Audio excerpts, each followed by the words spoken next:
The year's 941. What a time to be alive. The Muslims are flirting with the Spanish, the English are pissing off the French, and the Vikings, they're pissing everyone off. As you see, they would kind of just go around the place and settle wherever they felt like, which really didn't give them a good name.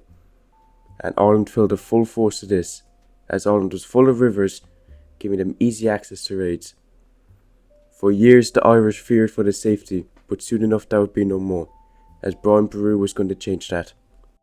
Born to two Irish parents, you can assume they probably weren't lacking on children, but of course 11 weren't enough, so out came Brian.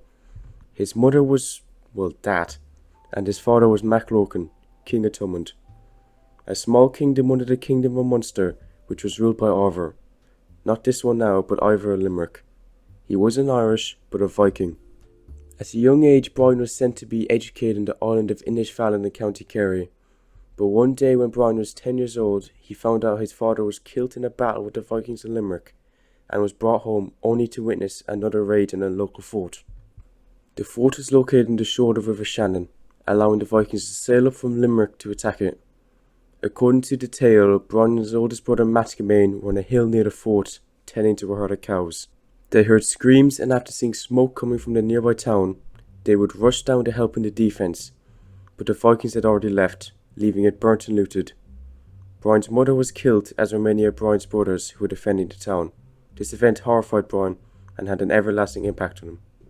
After his father's death, his brother Matgamain became king, and didn't mess around, immediately sieging and capturing the Rock of Cashel, the historic throne of Munster kings, while subjugating many petty kings around him. But Ivor was still a major threat due to his control of trade and powerful fleet, which made Matgamain unwilling for a bloody war. This caused a divide between the brothers, as Brian wished to avenge his family, and would end up deserting with a band of his followers, launching a guerrilla campaign against the Vikings from the mountains of Munster. After years of fighting, Brian's forces had fallen to 15 men, but inspired by his brother's courage, Matgamain gathered an army from all over Munster in aim of removing the Vikings from Munster once and for all. The Vikings in Limerick would be ambushed at the Battle of Shulcott and defeated after Ivor retreated, leaving his men leaderless. Limerick was now undefended and was to be looted and occupied.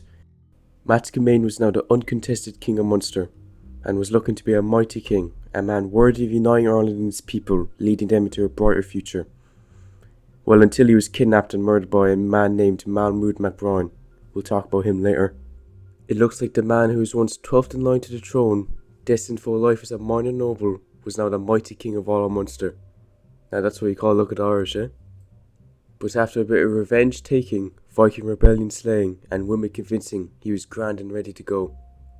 Brian had started to eye up the kingdoms to his east and north, which made Sechnaill, High King of Ireland, a bit uncomfortable. And in the year 982, Brian would lead a mass invasion into the kingdom of Ushraiger. However, this left Munster undefended. This allowed Sechnaill to invade Munster, looting and pillaging while destroying Boru's sacred tree of Adar, under which many of the chiefs of Thomond had been crowned, including Brian's father, his brother before him, and Brian himself, which he wasn't very happy about. It was clear Sechnaill was looking for a fight, and Brian would give him one. At the Battle of Doon, Brian was defeated, losing 600 men and his uncle, but this caused a period of relative peace between the two, where Brian would spend his time building control in his new lands. During this stage, Brian had also been building up a big sexy navy which he used to sail up the Shannon and annex the Kingdom of Briefane in 993. At this stage, Sechnaill was surrounded on two sides and wasn't looking too well. The final nail though would occur in the year 996, when Brian finally managed to occupy the Kingdom of Leinster. The two kings would meet to talk peace, and agreed Brian would get to keep his southern lands. The two even grew to like each other, and would spend the next few years helping each other to defeat rebellions in Leinster and even siege the Viking city of Dublin, allowing the Viking ruler Sigurd Silkbeard to stay in power after marrying one of Brian's daughters. But there was blood in the air. Brian had made it clear that his ambitions had not been satisfied by the treaty in 997, and in the year 1000 he would lead a combined Munster-Leinster-Dublin army to attack the High King Sechnaill at his home province of Meath. But this time Sechnaill had found some new friends in Connacht, and would call upon them to join the war on his behalf, but they would fail to cross the River Shannon during the war, as it was controlled by Brian's fleet. Sechnaill support from his people was wearing, and when he was challenged by Brian at the Hill of Tara, he He asked for a month to rally his men, but no men came. He was forced to surrender his title as High King, but in exchange was allowed to keep some land.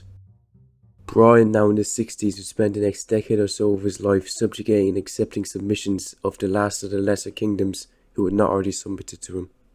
These campaigns included 2 full circuits of the island in the year 1005 and 1006. Brian intended to be High King in more than just name, and to achieve this he would have to subjugate the northern provinces of Ulster. This would be a difficult challenge, as the kings of Ulster were protected by large mountain ranges and choke points, taking Brian 10 years with the help of Silkbeard and ally Sechnaill. The kingdoms of Uled and Arculin would submit in 1005. However, the Northern O'Neill were a different story. With no defined ruler, as the whole royal family were just been killed, Brian couldn't just go for one man. He would have to go for every castle and fort, taking him until 1011. Brian had done it. Finally achieved what was never done before. He had conquered 8 kingdoms over 34 years to become the first true High King. But one and final rebellion had rose, when his ally Sechnaill was attacked by Silkbeard and Máel, the former king of Leinster. In 1013, Brian led a force from his own province of Munster into Leinster, with a detachment under his son Murchard, with whom ravaged the southern half of Leinster for 3 months.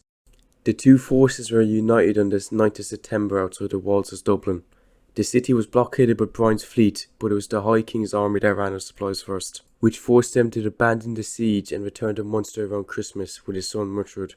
During this time, Máel would seek help from the Isles of Man, and would gain an army under Usbach, a Norseman, and his brother Brodir.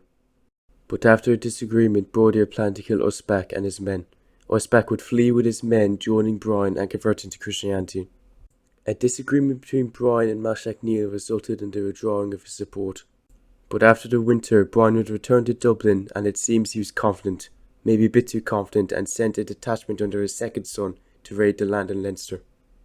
A month later, Brian would send a messenger to find his second son and ask him to return to Dublin, but the call came too late, and on the 3rd of April 1014, just north of the city Dublin, at Clontarf, the battle had begun.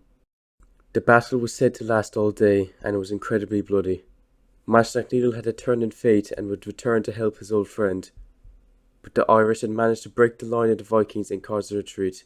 But at this stage, Brian had been killed in a man-to-man combat with Brodir. Witnessing the death of his friend, Sechnaill led the Irish and completed the rout. And that was that. Brian was dead. His sons were dead. Sechnaill would return as High King. The kingdom would only slowly collapse from that point onwards, never reaching the success of Brian ever again.